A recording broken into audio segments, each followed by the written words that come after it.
So now we are going to discuss about the direction of electric field. So before that, let me conclude it. E is equal to, electric field is equal to F by Q, force upon charge. So which is equal to 1 by 4 pi epsilon naught Q by R square into R cap. This is what is R cap. Okay.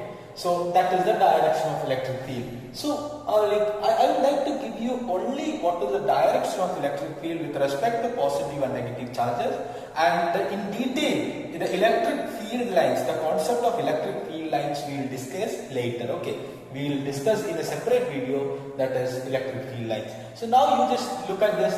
Electric field is equal to F by Q, and I can say that positive charge, it has an electric field which is radially outward in this direction. What about negative charge? In the case of negative charge, it is radially inwards. It is coming towards the negative charge. So that is the direction of electric field. So if there are two charges, one positive and one negative, you can say that from positive to negative, that you can say. But if there is only one charge, suppose there is only one positive charge, it will be radially outward. So what about one negative charge? It will be radially inwards. Okay, that is the direction of electric field. And now I am going to explain like a simple concept, that is, suppose, all of you listen, I need your attention. So look at this. Suppose there is a charge Q. There is a charge Q, and where in this charge, let's say this will produce an electric field of E.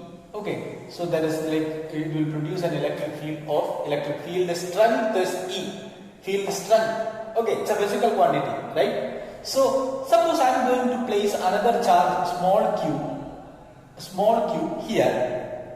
So what is the force acting on this small q due to this capital Q?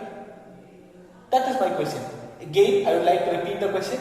There is a charge capital Q, and obviously, as we have said earlier, there will be an electric field around. There will be an electric field around this charge capital Q.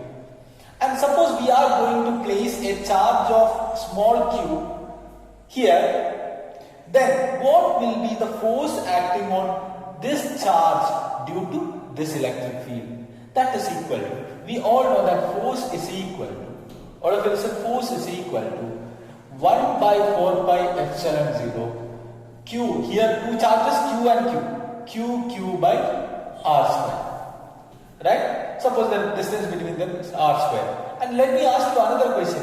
Here 1 by 4 pi epsilon 0 q by r square is what? Electric field. So it will be E into Q. That is F. So what is my point? Same here only. F is equal to QE. So I always say that F is equal to QE. F is equal to QE. This is very important. So this formula you can use it many places, and in magnetism also you will find that. Okay. So when we place a charge inside an electric field, then the force acting on that charge is equal to F is equal to QE. F is equal to QE. Okay. So this is what is F is equal to QE.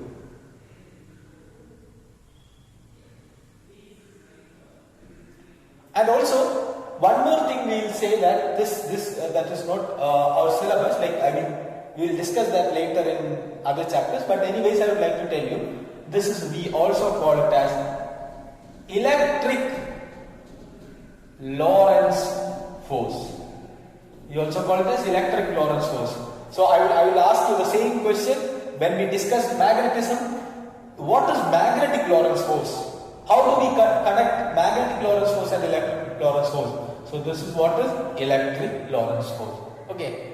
When we place a charge inside an electric field, then the force acting on that charge will be equal to F is equal to QE, Q into E. Okay. This is what the electric field things.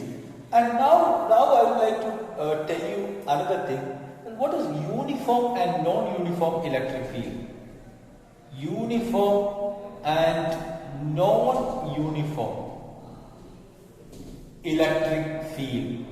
Okay. Uniform and non-uniform electric field, which is, look at this, uniform electric field means then the field strength will be uniform. field strength will be uniform. Look at this. Here the gap between, suppose these are this is a representation of electric field that we will discuss later. So then here the gap between them is equal. The gap between them all are equal. So then we consider it as uniform electric field. Suppose an electric field is moving like this.